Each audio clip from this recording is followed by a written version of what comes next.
Ok, sean todos bienvenidos nuevamente a este estudio panorámico del Nuevo Pacto. Seguimos estudiando las cartas paulinas o cartas de Pablo, o una joya más que el Señor nos da a través del apóstol Pablo. Hoy vamos a estudiar lo que en nuestras Biblias conocemos como la primera carta a los tesalonicenses. Hoy no voy a emplear sobre ese detalle, ya que existe mucha evidencia al respecto de que la segunda carta a los tesalonicenses, como la tenemos en nuestras Biblias cristianas, es prácticamente la primera carta que Pablo escribió a ellos. Pero eso lo vamos a detallar más en el siguiente estudio cuando hablemos de segunda de Tesalonicenses. Pero hoy vamos a entrar a estudiar primera de Tesalonicenses de acuerdo al orden que tenemos, tal vez por la cantidad de escritos, ¿ok? Pero también es importante que ambas cartas tratan el mismo tema. Tratan sobre la escatología y sobre la parucía. ¿Y qué es eso? Muy bueno, es lo que vamos a estudiar a continuación. Primeramente vamos a ver el nombre Tesalónica. ¿De dónde viene este nombre? Como ustedes pueden ver ahí en la primera portada, por así decirlo, el primer slide, es el famoso arco de Galerio, que fue un general romano, que fue construido en el año 298 al 305 después de Cristo para conmemorar la victoria triunfal de Galerio contra los persas.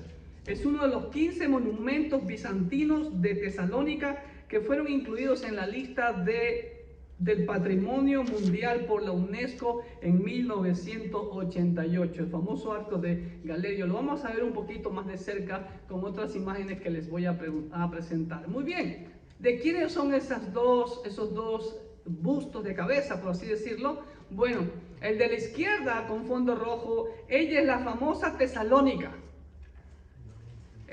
por la cual lleva el nombre la ciudad de Tesalónica. Fue esposa del rey Casandro de Macedonia e hija del rey Filipo de Macedonia y hermana consanguínea del que está al lado. ¿Saben quién es el que está al lado? Alejandro el Magno. Entonces, de ahí viene el nombre Tesalónica, y prácticamente son dos palabras griegas, Tesalia y Niki, ¿ok? Que conmemora, le puso ese nombre a su hija, el rey Casandro, porque obtuvo la victoria sobre los tiranos de Feres en Tesalia. Entonces, vamos a ver eso ahí. Tesalónica era una ciudad importantísima. Tenía una ubicación estupenda. Aquí está el mapa del segundo viaje misionero y vemos a Tesalónica aquí. Es un golfo llamado actualmente el Golfo de Tesalónica o de Salónica, también se la conoce. Actualmente hay una ciudad moderna con un puerto de mucha importancia que es Salónica, y está ubicada en el cruce de 4 caminos y sobre todo por la autopista llamada la Vía Egnatia, como ya vimos en la carta a los filipenses. También cruzaba la Vía Egnatia por ahí, y ahí vemos un mapa actual a través de Google de la ciudad de Salónica. Como ustedes pueden ver, es un precioso golfo, ¿no? Y es una ciudad pujante. En tiempos de Pablo, dicen los eruditos que habían aproximadamente 100,000 habitantes. ¡Wow! Era una mega ciudad para ese tiempo, ¿sí ven? Y esa es la actual Salónica, ahí en el norte del mar Egeo, un sitio muy, muy estratégico comercialmente hablando. Y ahí vemos, como ya vimos en Filipenses, la Vía Egnatia que unía el mar Adriático con el mar Egeo acá hasta Bizancio, actualmente Estambul, ¿ok? Y esas son fotos de la Vía Egnatia, ya vimos eso en Filipenses. Y aquí vemos parte de lo que fue el muro de la antigua ciudad de Tesalónica. Vemos también el mercado o el ágora, como se dice en griego. Esa es parte del mercado. Quedan pocas ruinas realmente. Y este es el famoso foro romano, como de costumbre, como en toda ciudad que era conquistada por Roma, siempre existía el famoso teatro romano. Tesalónica conserva evidencia de su historia romana, bizantina y otomana, o sea, por los musulmanes al final. Y ese es el famoso arco de Galerio, ya tomada esa foto de día, gracias a los que publicaron. Y miren toda esa escultura ahí, wow, es sinceramente impresionante. Está prácticamente en lo que es actualmente el downtown o el centro de Salónica. Es el punto de encuentro, como ellos dicen. Y esta foto de la portada es una foto al anochecer, pues muy bella. Y como ustedes pueden ver también, ahí están huellas del Imperio Otomano, de los musulmanes.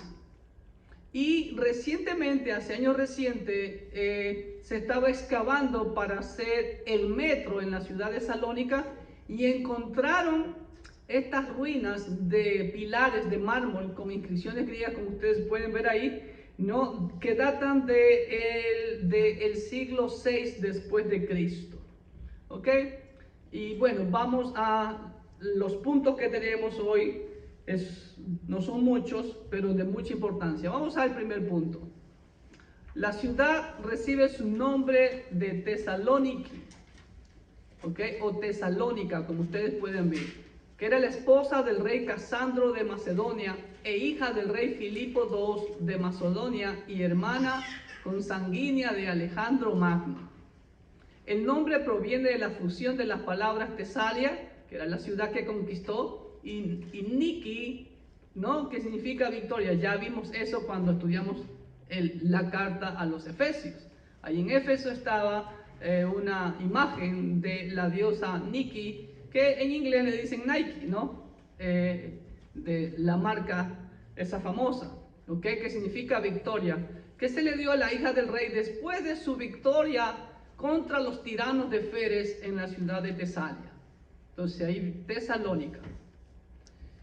Y como vimos, Tesalónica estaba ubicada en un cruce de caminos, una ciudad muy importante de Macedonia, la moderna Salónica, situada en uno de los mejores puertos naturales del norte del mar Egeo. En tiempos de Pablo, Tesalónica fue una bulliciosa ciudad comercial de unos 100.000 habitantes, imagínense. El geógrafo Estrabón la describe como la metrópolis de Macedonia, una ciudad muy importante también para los romanos. La consideraron mucho, como le digo, porque estaba dentro de la carretera principal, por así decirlo. Ahora, bíblicamente hablando, la primera vez que aparece Tesalónica es en el segundo viaje misionero del apóstol Pablo, quien la visitó y la fundó en su segundo viaje misionero. ¿Ok?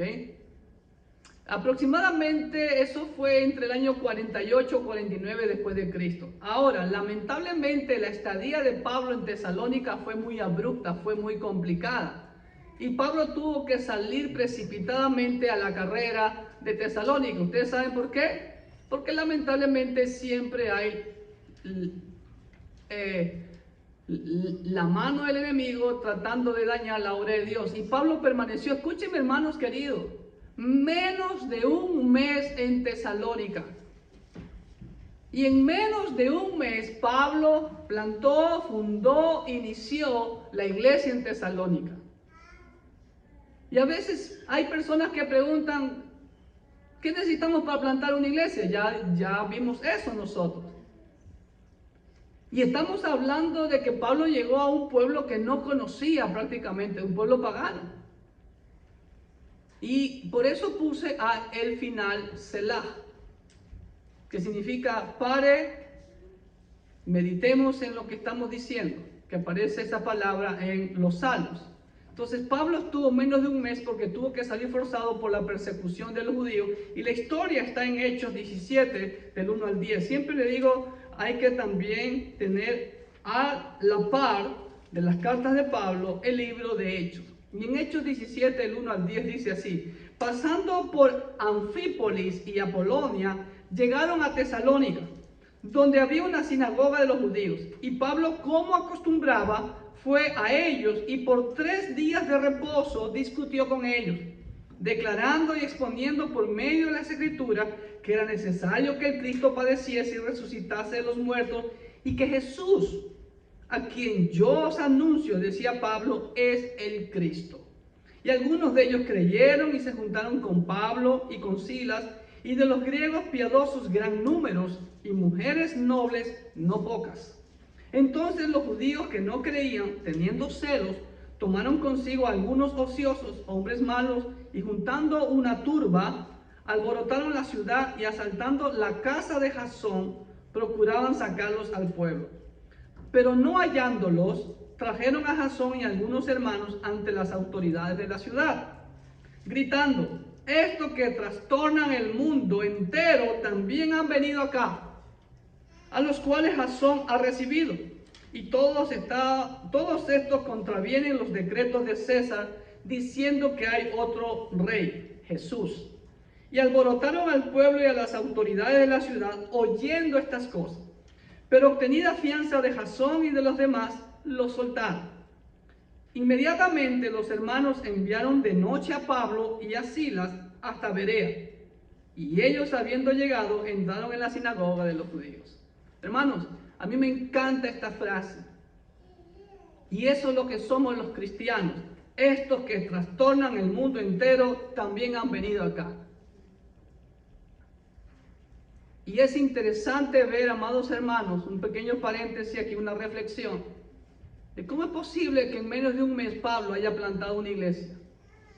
Y una iglesia que, si usted la estudia detenidamente, usted ve que fue una iglesia madura. Y hoy en día, ¿cuánto tiempo necesitamos para plantar una iglesia? ¿Qué más necesitan? Ya vimos lo que es adoración, testificar del Señor. Así que pues es un ejemplo que nos da el Señor a través del apóstol Pablo. ¿Ok? Entonces estuvo ahí, salió corriendo a Berea, como ustedes ven, y después de Berea también fueron los judíos de Tesalónica a alborotar Berea, y tuvo que otra vez salir Pablo corriendo de Berea, y llega a Atenas, estaba enardecido por la idolatría ahí, y después pasa para Corinto, que está a unos 80 kilómetros de Atenas. ¿Ok? Y ahí estuvo esperando a Timoteo y a Silvano sobre las noticias de Tesalónica, que lo vamos a ver más adelante. Número 4. El autor de esta carta y de la otra carta que vamos a ver, indiscutiblemente el apóstol Pablo. Hay una escuela que tiene pocos seguidores que contradice la autoría del apóstol Pablo.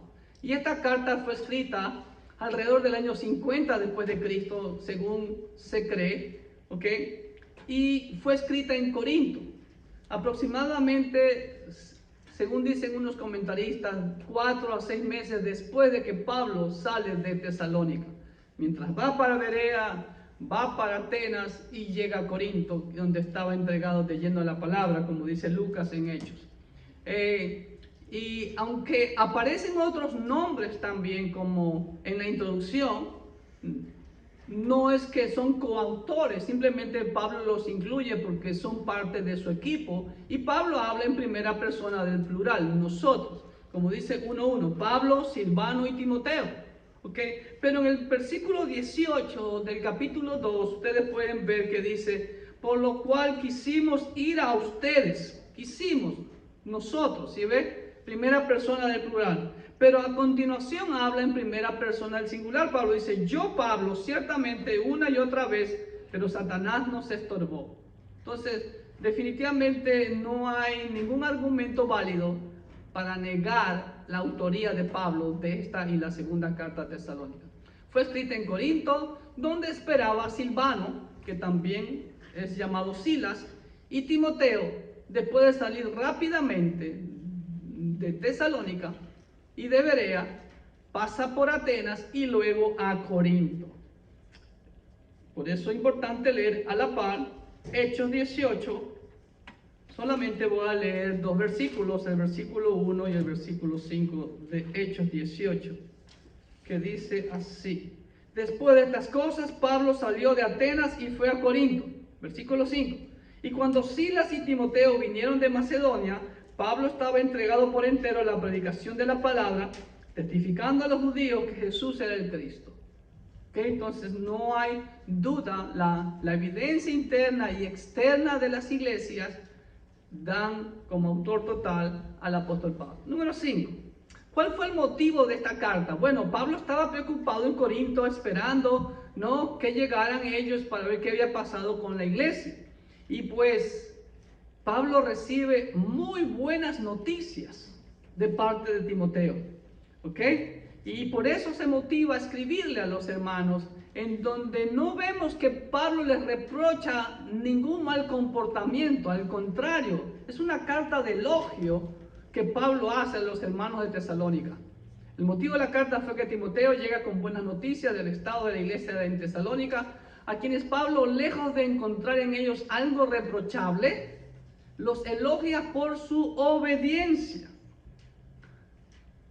por su constancia y el de ser, escúchenme bien, imitadores de Pablo, de Silas y de Timoteo, de estos siervos de Dios. Miren lo que dice capítulo 1, versículos 3 al 8, que dice así: acordándonos sin cesar delante del Dios y Padre nuestro de la obra de vuestra fe. Escúchenme bien, de la obra de vuestra fe. Así es. Fe y obra van de la mano. Eso es lo que produce la fe. Del trabajo de vuestro amor y de vuestra constancia en esperanza en nuestro Señor Jesucristo. Porque conocemos, hermanos amados de Dios, vuestra elección. Pues nuestro evangelio no llegó a ustedes en palabras solamente, sino también en poder. Nuevamente, Pablo explica, el evangelio es dinámico, el cristiano es dinámico, no es estancado, no es muerto. La palabra poder ahí viene dinamit, donde viene la palabra dinamita y dinámico, ¿ok? En el Espíritu Santo y en plena certidumbre, como bien sabéis cuáles fuimos entre ustedes por amor de ustedes. Y ustedes vinieron a ser imitadores de nosotros y del Señor, recibiendo la palabra en medio de gran tribulación con gozo del Espíritu Santo. A pesar de la persecución, los hermanos recibieron la palabra de estos siervos con gozo. De tal manera que habéis sido, habéis sido ejemplo a todos los de Macedonia y de Acaya que han creído. Porque partiendo de ustedes ha sido divulgada la palabra del Señor, no solo en Macedonia y Acaya, sino que también en todo lugar vuestra fe en Dios se ha extendido. De modo que nosotros no tenemos necesidad de hablar nada. ¡Wow! O sea, en tan poco tiempo los hermanos comenzaron a predicar a otras partes. ¡Qué ejemplo para nosotros! ¿Cuánto tiempo necesitamos? Y ponemos a veces excusas, ¿ok? En 2:13-14 también dice así: por lo cual también nosotros sin cesar damos gracias a Dios de que cuando recibisteis la palabra de Dios que oísteis de nosotros, la recibisteis no como palabra de hombres, sino según es verdad la palabra de Dios, la cual actúa en vosotros los creyentes. Porque ustedes, hermanos, vinisteis a ser imitadores de las iglesias de Dios en Cristo Jesús que están en Judea. Pues habéis padecido de los de vuestra propia nación las mismas cosas que ellas padecieron de los judíos. Increíble. La verdad que me gozo de esta preciosa carta, de cómo Pablo elogia a estos hermanos, ¿no? Ellos imitaron a estos siervos de Dios, a Pablo, Silas y Timoteo, y siguieron el mismo ejemplo. Es lo que debe hacer cada cristiano. Versículo 19-20 también dice así de capítulo 2: porque ¿cuál es nuestra esperanza o gozo o corona que me gloríe? ¿No lo sois ustedes delante de nuestro Señor Jesucristo en su venida? Vosotros sois nuestra gloria y gozo. Amén, aleluya. Y versículo 6 de capítulo 3 dice: pero cuando Timoteo volvió de ustedes a nosotros y nos dio buenas noticias de vuestra fe y amor, y que siempre nos recordáis con cariño, deseando vernos como también nosotros a ustedes. Wow, imagínense, ni un mes el apóstol Pablo y ya era extrañado Pablo. Imagínense, ¿no? Ok, número 6. Pablo tenía 3 propósitos esenciales para escribirles esta carta. 3 propósitos esenciales, según dice Carson and Moore. que número uno, quería aclarar cualquier malentendido que hubiera podido darse acerca de su partida precipitada de Tesalónica, lo que abarca capítulo 1 al 3. ¿Ok? No es que él haya querido dejarlos, sino que lamentablemente la persecución, y eso también hizo, como dice Pablo en otra de sus cartas, redundó en la expansión del Evangelio, porque llegó hasta Corinto. Número 2, recordarle a los hermanos algunas importantes implicaciones éticas de su nueva fe o de su nueva relación con Dios. Capítulo 4, del 1 al 12. Y tercero, hermanos queridos, quería Pablo consolar a los hermanos de Tesalónica por la muerte de algunos hermanos que habían muerto ahí en Tesalónica. Y ahí es donde Pablo da una de sus grandes enseñanzas escatológicas. Capítulo 4, versículo 13 a capítulo 5, versículo 11. Ahora, también algo muy importante que destacar aquí en esta carta de Pablo, aunque está implícito en toda la Biblia, pero aquí y en el libro de los Hebreos lo dice literalmente. ¿Cuál es el propósito de nuestra salvación? Y estoy cansado de decirlo muchas veces, o de repetirlo muchas veces, ¿no? El propósito de nuestra salvación no es que seamos chineados, no es que estemos para ser servidos, sino para servir. Primera de Tesalónica, capítulo 1, versículo 9, miren lo que dice. Porque ellos mismos cuentan de nosotros la manera en que nos recibisteis y cómo os convertisteis de los ídolos del paganismo a Dios. ¿Para qué? ¿Para qué se convirtieron a Dios? Ahí está el propósito. Para servir al Dios vivo y verdadero. ¿Para qué fuimos salvos, hermano? ¿Para ser chineados? Para servir. Pero no como dice ese meme que sale por las redes sociales. Tú me dijiste que servías en la iglesia. Sí, pero de piedra de tropiezo. No para ser piedra de tropiezo, por favor.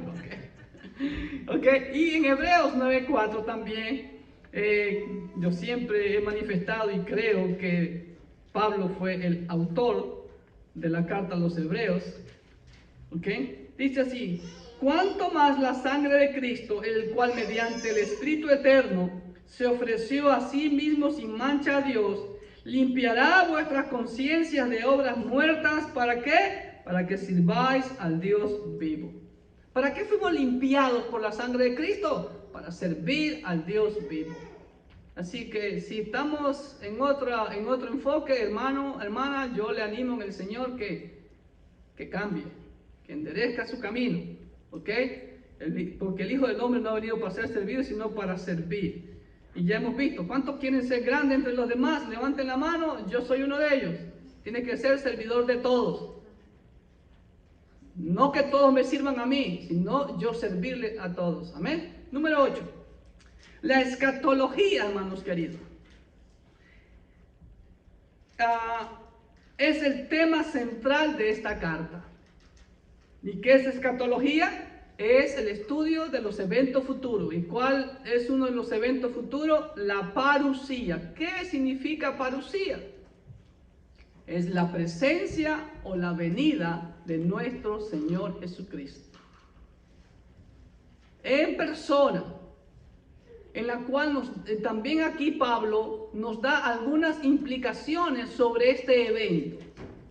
Y Pablo afirma a una de esas implicaciones, escúcheme mi hermano querido, y aquí Pablo lo dice literalmente. Pablo afirma que la iglesia, con letras mayúsculas lo puesto, no sufrirá la ira de Dios. ¿Cuál es la ira de Dios?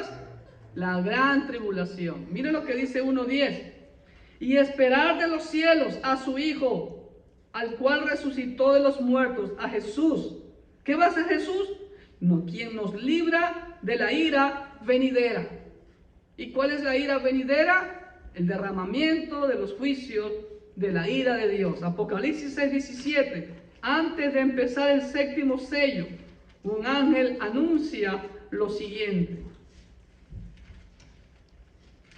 Dice así: después del sexto sello, porque el gran día de su ira ha llegado, ¿y quién podrá sostenerse en pie? ¿Se dan cuenta? Entonces, la Biblia dice categóricamente que la iglesia no sufrirá la ira de Dios. Aquí está claro, ¿ok? Ahora, tenemos que entender lo que significa la gran tribulación. Eso ya lo he explicado. No son los 7 años o la semana 70 de Daniel. Es la segunda mitad de la semana 70, donde se van a derramar todos los juicios sobre esta humanidad incrédula y rebelde. ¿Ok? Número 9. Y en estas cartas, tanto primera como segunda de Tesalonicenses, como en ningún otro escrito del apóstol Pablo, mis amados hermanos, Pablo da detalles minuciosos en cuanto a la doctrina del arrebatamiento o rapto de la iglesia. Da un orden. Y miren lo que dice. El famoso pasaje de 1 Tesalonicenses 4, del 13 al 18. Consolando Pablo a los hermanos de Tesalónica, les dice así: tampoco queremos, hermanos, que ignoréis acerca de los que duermen, para que no os entristezcáis como los otros que no tienen esperanza. La palabra dormir ahí da una connotación de alguien que si usted dice, ¡hey! Despierta, despierta. No significa el sueño del alma, cuidado. La persona cuando muere, su alma está totalmente consciente. No está en el limbo, en un sueño hasta que venga la resurrección. Absolutamente equivocado. Eso es una doctrina falsa que circula por ahí. La Biblia dice claramente en Lucas capítulo 16, cuando el mendigo estuvo en la presencia de Abraham, estuvo totalmente consciente. Lo mismo el hombre rico en el lugar de tormento, estuvo totalmente consciente y habló con nuestro padre Abraham. De hecho, el quinto sello de la Biblia se ven las almas de los santos que fueron decapitados por causa de la palabra y clamaban al Señor diciendo: ¿hasta cuándo, Señor santo y poderoso, no juzga nuestra sangre de los que viven en la tierra? Entonces vemos que el alma no está en un sueño eterno o un sueño temporal. El alma sigue consciente hasta la resurrección de los muertos. ¿Ok? Dice, porque si creemos que Jesús murió y resucitó, así también traerá Dios con Jesús a los que durmieron en Él, a los que pusieron su esperanza y fueron transformados por el poder del Espíritu Santo cuando aceptaron a Cristo Jesús. Por lo cual os decimos esto en palabras del Señor, que nosotros, los que vayamos a estar vivos, que habremos quedado hasta la venida del Señor, no precederemos a los que durmieron. Porque el Señor mismo, con voz de mando, con voz de arcángel y con trompeta de Dios, descenderá de los cielos, y los muertos en Cristo resucitarán primero. Ahí está el orden. ¿Quiénes van a resucitar primero? Los muertos en Cristo. ¿Ok? Desde Cristo hasta ese día. ¿Ok? Porque luego nosotros, los que vivimos, los que hayamos quedado, seremos arrebatados juntamente con ellos en las nubes para recibir al Señor en el aire, y así estaremos siempre con el Señor. Por lo tanto, alentados los unos a los otros con estas palabras. Entonces, primero van a resucitar los muertos y de ahí nosotros suácatela atrás de ellos. Ese es el orden que el apóstol Pablo da en la parucía, en el rapto de la iglesia. Número 10. Pablo aquí, más que en otros escritos, también los anima a los hermanos que ¿qué deben de hacer mientras esperan la parucía? ¿Estar sentados? ¿Ah? No. Dice que deben andar en santidad, trabajando, velando, eso significa velar, y estar agradando a Dios y no a los hombres. Y es aquí más que en otros escritos donde Pablo hace énfasis en eso. En 2 Corintios por ahí hay casi la misma cantidad de citas, pero no vamos a comparar la cantidad de escritura que tiene 2 Corintios con esta pequeña carta de Tesalonicenses, que inclusive es más pequeña que la de Colosenses, a pesar que Colosenses tiene 4 capítulos, esta tiene 5 capítulos, pero en cuestión de versículos tiene menos, como ya lo vamos a ver al final. Entonces, como ustedes ven ahí, en el capítulo 2, versículo 4, dice así el apóstol Pablo: sino que según fuimos aprobados por Dios para que se nos confiase el Evangelio, así hablamos, no como para agradar a los hombres, sino a Dios que prueba nuestros corazones. Siempre Pablo hace ese énfasis, no agradando al hombre, sino a Dios. Versículo 15 de capítulo 2 dice lo siguiente: los cuales mataron al Señor Jesús y a sus propios profetas, y a nosotros nos expulsaron, y no agradan a Dios y se oponen a todos los hombres. Esos son los que no agradan a Dios. 3:13 también dice así Pablo: para que sean afirmados vuestros corazones irreprensibles en santidad delante de nuestro Padre en la venida de nuestro Señor Jesucristo con todos sus santos. En el 4 del 1 al 7 también Pablo les afirma todo eso de cómo deben de andar. Por lo demás, hermanos, rogamos y exhortamos en el Señor Jesús que de la manera que aprendieron de nosotros, como os conviene, conduciros y agradar a Dios, así abundáis más y más. Versículo 7. Pues no nos ha llamado Dios a inmundicia, sino a santificación. ¿Ok? Y en 5:6 dice así: por tanto, no durmamos. No durmamos como los demás, sino velemos y seamos sobrios. Iglesia de Cristo, no hay que dormirse. Pastor, o sea que no hay que dormir por las noches. No estamos diciendo eso. Estamos diciendo que tenemos que cumplir el propósito, estar haciendo la voluntad de Dios. Igual que los hermanos de Tesalónica. En tan poco tiempo difundieron la palabra por toda Macedonia y Acaya. ¿Ok? Y en Gálatas 1:10, uno de mis versículos favoritos, Pablo dice que si yo todavía agrado a los hombres, dejo de ser siervo de Cristo. ¿Estamos? Entonces, hermanos, no agrademos a los hombres, agrademos a Dios. Amén. ¿Amén? ¿Solo mi esposa dice amén? Híjole. Así se enoja el hermano o la hermanita. Si usted tiene que exhortarlo, exhórtele. Si no, usted es cómplice. Eso dice Mateo 18. Eso dice Levítico 5:1. Si tú fuiste testigo y no lo exhortaste, eres cómplice. Y estás haciendo daño a la obra de Dios. Porque estás escuchando rumores, chismes o lo que sea, o qué sé yo, cosas que dañan la obra de Dios. Y por eso habemos tanta división. Así que agrademos a Dios y no a los hombres. Y es más fácil agradar a una sola persona, a Dios, que a los hombres. Amén. Así nos cueste el que no se enojen contra nosotros. Porque el que se enoja contra usted, la Biblia dice que no es sabio, es necio. Así que de cada uno depende. Pablo lo dijo claramente, a los Gálatas les dijo: me vuestro enemigo por deciros la verdad. ¿Ok? Los tesalonicenses agradaron a Dios y no a los hombres. Así que sigamos su ejemplo. Número 11.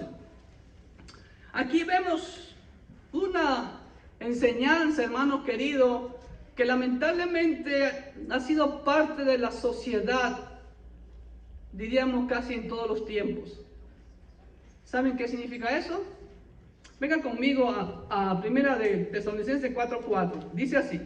Voy a leerlo desde el 2, versículo 2. Primera Tesalonicenses 4, del 2 al 4, dice así: porque ya sabéis qué instrucciones les dimos a ustedes por el Señor Jesús. Pues la voluntad de Dios, ¿cuál es la voluntad de Dios, hermano? Es tu santificación, que se aparten de fornicación. Escúchame bien lo que dice el 4. Que cada uno de ustedes sepa tener su propia esposa en santidad y honor. Número 5. No en pasión de concupiscencia, como los gentiles que no conocen a Dios. ¿Sabe qué significa eso? Dios rechaza y abomina el concubinato. ¿Sabe lo que es el concubinato? La unión libre, amigo con derecho. Somos novios, no esposos. Los que rechazan el matrimonio, el hombre que no le propone matrimonio a una dama, no la ama. Así de fácil y sencillo. ¿Ok? Número 12. Aquí también en esta pequeña carta encontramos una doctrina que, bueno, tiene sus adeptos tiene más adeptos que la otra doctrina, que es la doctrina de la tricotomía, ¿no?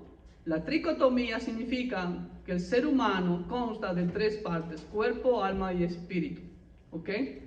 Esa es la doctrina implícita de la tricotomía, que la vemos en 1 Tesalonicenses 5:23, que dice así: el apóstol Pablo el Señor a través del apóstol Pablo dice: y el mismo Dios de paz os santifique por completo.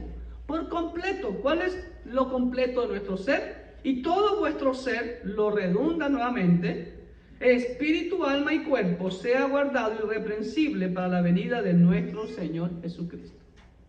¿Se dan cuenta? Ahí está implícita.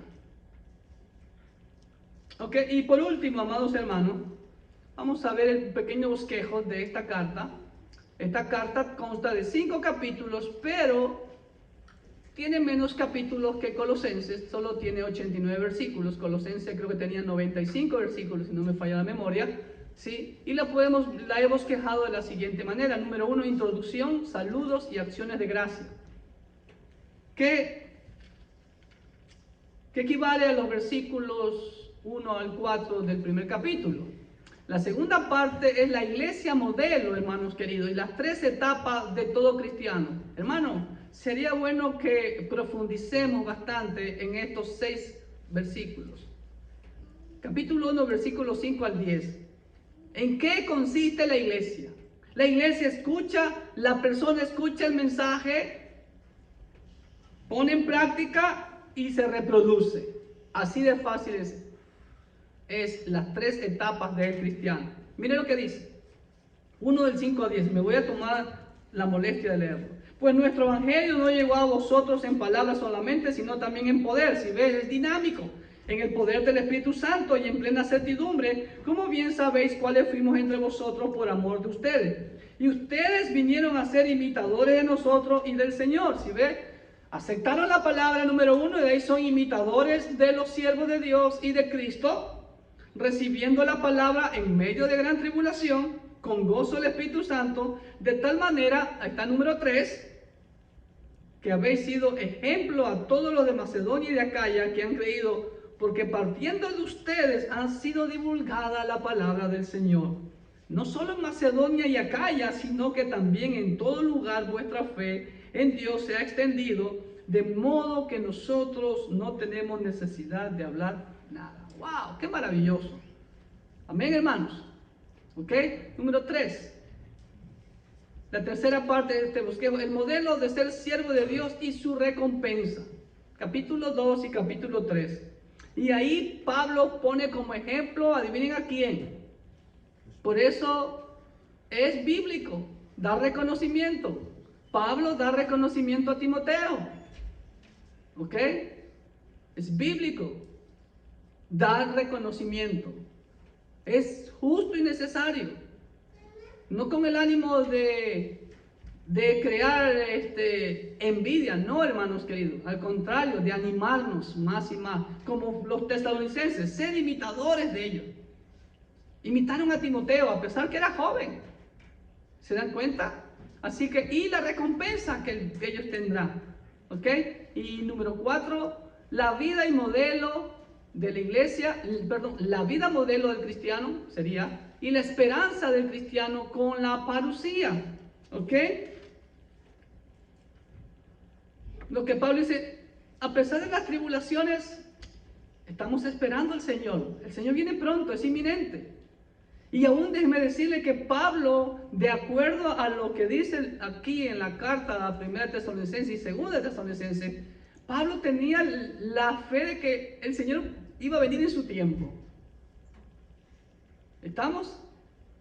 Así que, y como Pablo lo dice también en Filipenses, o sea, no sé qué es lo que quiere, si partir con el Señor o estar aquí todavía por bien de la iglesia. Pero sea como sea, siempre debemos estar trabajando, ¿no? Para el Señor. Y justo, hermanos queridos, el Señor habla de las recompensas también en Mateo capítulo 19. ¿Ok? Número 5, conclusión y saludos. Hermanos, orad por nosotros. Mire cómo Pablo sencillamente dice, orad por nosotros. Saludad a todos los hermanos con ósculo santo. ¿Se dan cuenta? ¿Saben lo que es un ósculo santo? Un beso. ¿Ok? Os conjuro por el Señor que esta carta se lea a todos los santos hermanos. La gracia de nuestro Señor Jesucristo sea con todos ustedes. Amén. ¿Sí? Y bueno, hemos llegado al final de esta joya preciosa que el Señor nos da a través del apóstol Pablo. Y le animamos a que usted escudriñe, pero sobre todo la ponga en práctica. Andar en santidad, velando, hermanos, aprovechando bien el tiempo, que la venida del Señor está cerca. Así que no pierdan las recompensas que el Señor tiene para usted. Le esperamos en el siguiente estudio. Que Dios siga enriqueciendo su vida más y más cada día.